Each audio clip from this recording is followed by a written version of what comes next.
Hello, everyone. Today we have with us Charlene Moore, a co-founder and CMO at Kind Marketing. Hey, Charlene, it's nice to meet you Hey, Dawood. Nice to meet you as well. and welcome to the show. Thank you so much for taking out time for us and talking shop. Absolutely. It's my pleasure. Excited to share. It it would be great before we actually dive deep into questions. It would be great if you could introduce yourself and the company for our viewers. Yeah. So I'm Charlene Moore, as Dawood said. I'm CEO and co-founder of Kind Marketing. We are a branding, go-to-market strategy, blue ocean and new opportunity seeker and creator. We're public relations and a full service marketing agency. Yeah. How would your university professors describe you as a student? Curious, passionate, ready to dig into the science as a student, that I'm looking at everything in every angle possible to see where the nuggets of newness can come in. I don't know if I said that well, but No, you did. Thank you so much for answering it so well. What inspired you to start Kind Marketing? well, I've been marketing and brand strategy and public relations for over 25 years within companies and through my own agencies. I love helping businesses turn the corner with growth strategies and really understanding getting to their core brand elements and then breathing life into it. With our client retainers that we have, we're able to sink really deeply into companies and see where their pain points are and where the opportunities are. So I love growing businesses and brands. And as I said earlier, I love creating new markets as well. So we're able to do that right now. And I'm having a blast and our team's having a blast. So that's something that we do. Congratulations. You guys are doing an amazing job and I wish you all the best. Thank you. Why do you think it's important for a business to adapt sustainable practices? I'm just going to start with a little story. So I've been doing this for about 35 years now. And back then, sustainability was not on the radar at all. It's something I had tried to push and it wasn't on the radar. But right now, I think the time is really ripe for everybody's hearing it in the news. The governments are aware of the issues, the climate issues. And I think this is just a perfect time to get into this. Aside from that, why we got into it is just that I'm just very passionate about nature and our environment and what companies are putting out there. So we're trying to help companies put out products that have value, not just to the clients, but how they put it out so that there's less carbon footprint. And I believe it will be inevitable that all business will have to adopt practices because of the SEC and climate regulations that are coming forward now. I think there's a huge opportunity for investors and for companies to get with the program. Basically, your reporting and how you operate and what you put out into the marketplace is going to be how you're rated in the market, future state. What are your thoughts on the current state of marketing for health and sustainability products? I'm going to talk more about to start with food and food insecurity with sustainability. Sure. I think that this is an issue and it's also a huge opportunity. Mhm. I think that if you look at some of the investments that are happening right now, this is the one area where investment has not slowed. So like right now, there's a lot of products out there. You may have heard of like Bill Gates investing in GHG reduction products for methane reduction in animals. And cows, and specifically, are one of the largest contributors to methane and global warming. His investment is far out there, but it's an investment, and there's a lot of it going on right now. And when I say it's far out there, it's not like something we're going to see the benefits of anytime soon.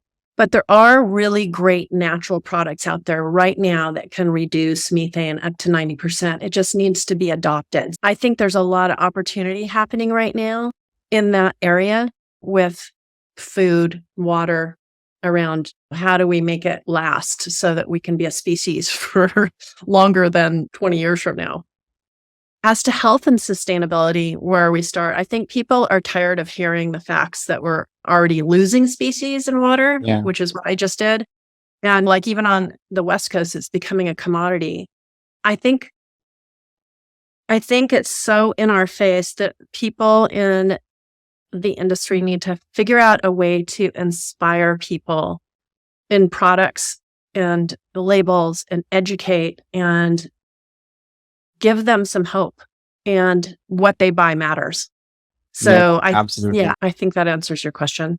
No, very well. And I think you said a very important line, like what you buy matters. So it's so much more important in today's world now with things changing. Absolutely.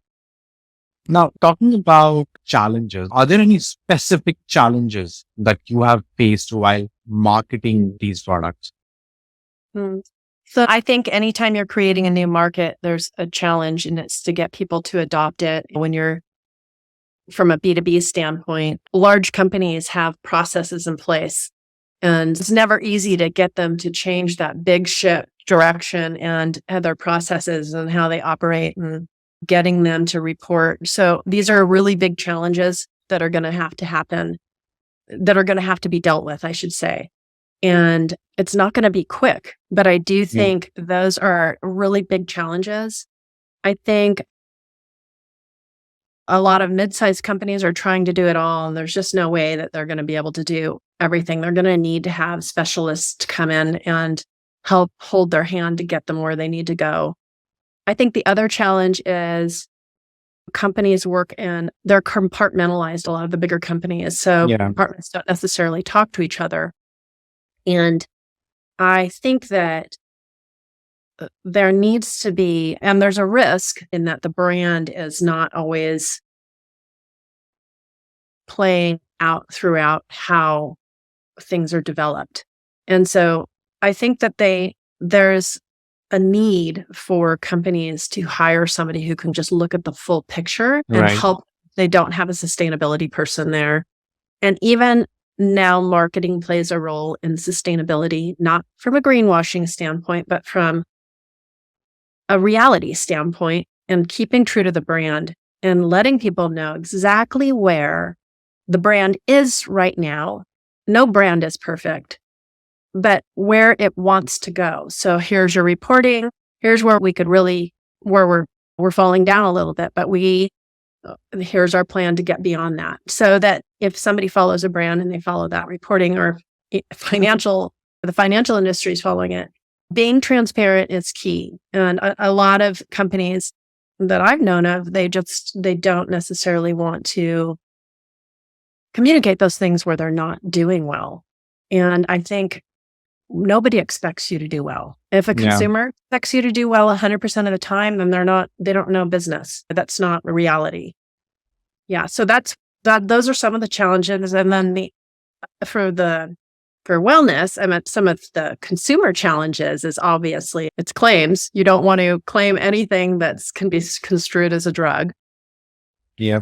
But the opportunity there is verification, just third-party verification on everything, so that you're not making claims. And in your reporting, you got to have third-party verification. And I think that is what's going to hold people true and not going down the path of greenwashing. What marketing strategies have you found to be most effective for such businesses? Like in nutraceuticals, I'll use that one as an example because you're talking about organic products as well. So I'd say get in deep with the natural channel events. There's some real movers in the industry, such as Natural Products Expo West and East. There's opportunities to have new trends with them and speaking opportunities. There's the NBJ, who also has like new trends in the industry, which is primarily focused on nutraceuticals as well. But natural products is not. It does everything in the natural products industry, from all the foods. And then also create a good channel marketing team that is different from the consumer marketing team. A lot of smaller companies or mid-sized companies they blend the roles, and I think that hurts them. So I think channel marketing it's B2B, and understanding how to talk to your business constituents and educate them is key to selling in the consumer channels, because you're educating them and you're educating them for the in-store people as well on how to sell your products. So that's key. And then, of course, educate your consumers. And that's also a big deal, especially if you're in the natural channels. You want to tell them what they want to hear. You want to, if it's real, you want to tell them that you've got sustainable packaging. You want to educate them on how they can recycle the packaging. You want to talk about your products and the verifications, and you want to engage with them in some way, shape, or form, whether it be a QR code where they get to learn and perhaps get a discount for something else, or just a fold out thing on the label so that they can see your journey from A to Z on what your carbon footprint looks like. I don't know. There's a lot of different ways you can engage with Right. them, Yeah, but it absolutely. all goes towards education and furthering your brand to just that you care, and that you care about your customer, you care about the environment, and you care about their well-being. You do a lot of branding strategy for your clients. Like, how important is the branding strategy for like businesses dealing in natural and organic products?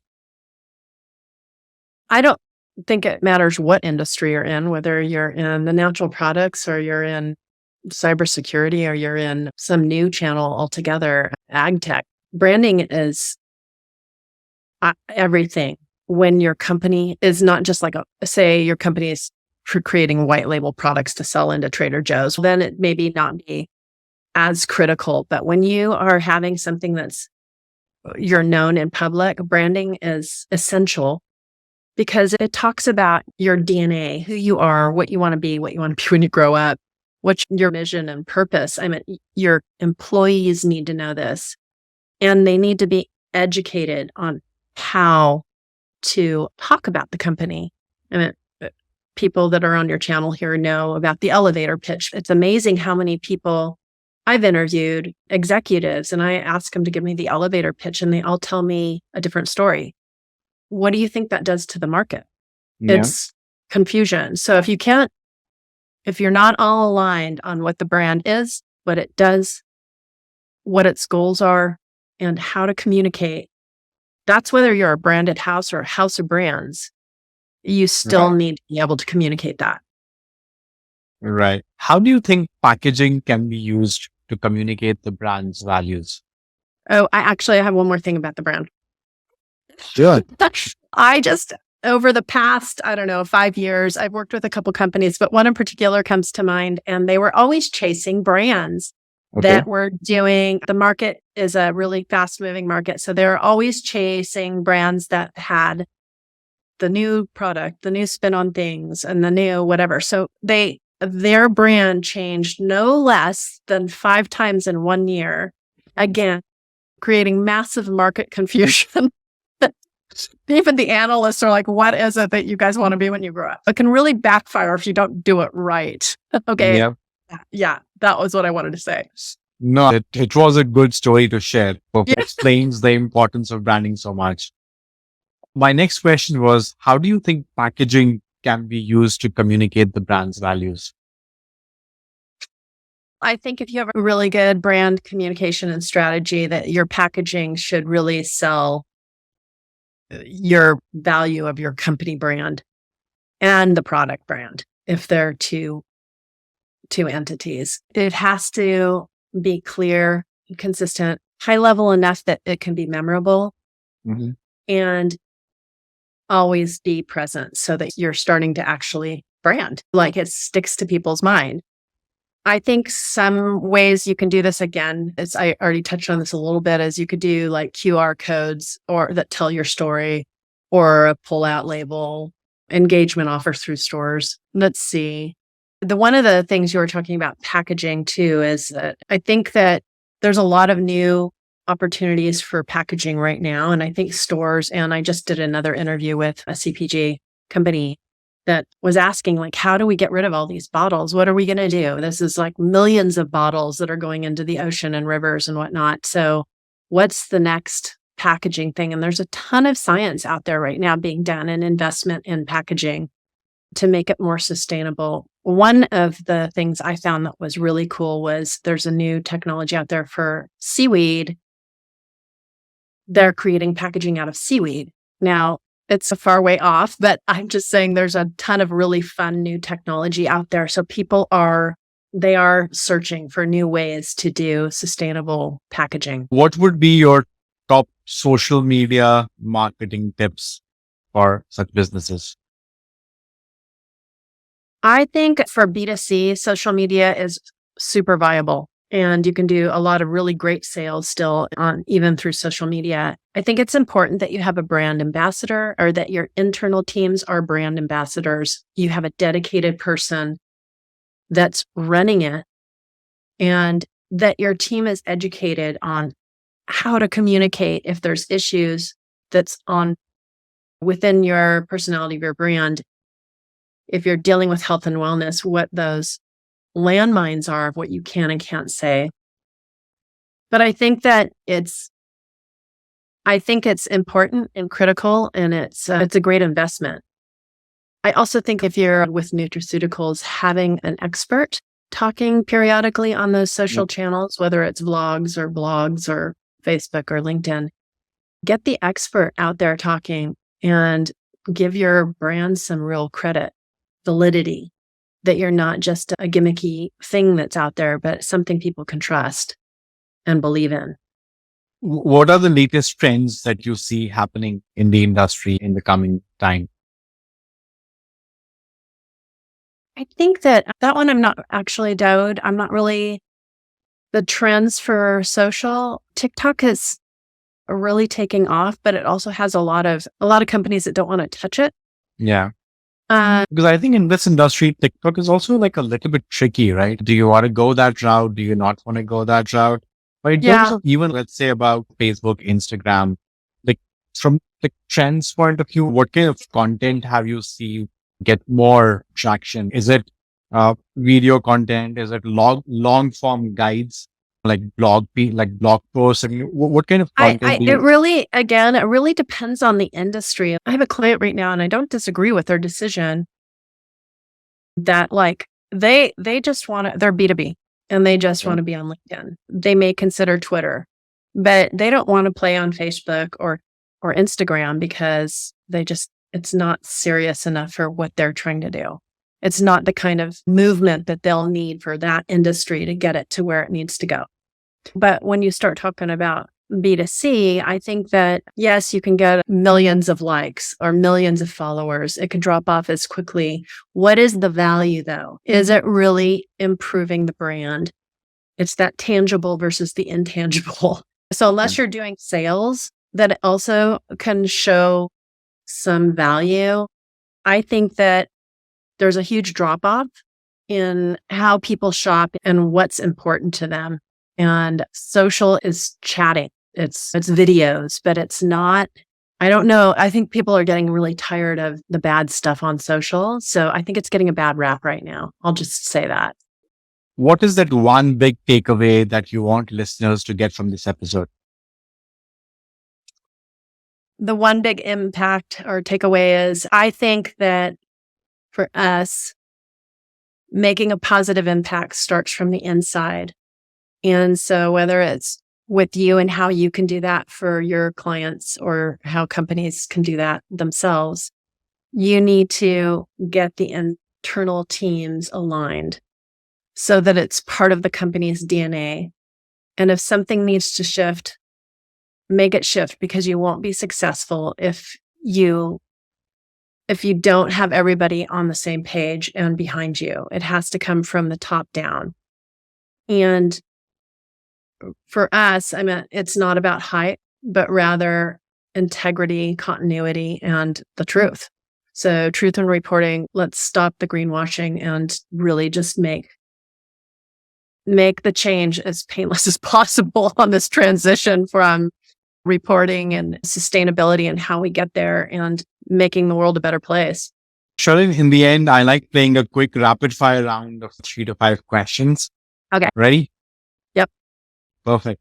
Mornings or late nights? Mornings. Favorite movie genre? Sci-fi. Beach or a mountain? Mountains. What was your last Google search, if you remember? I don't remember. No problem. It's okay.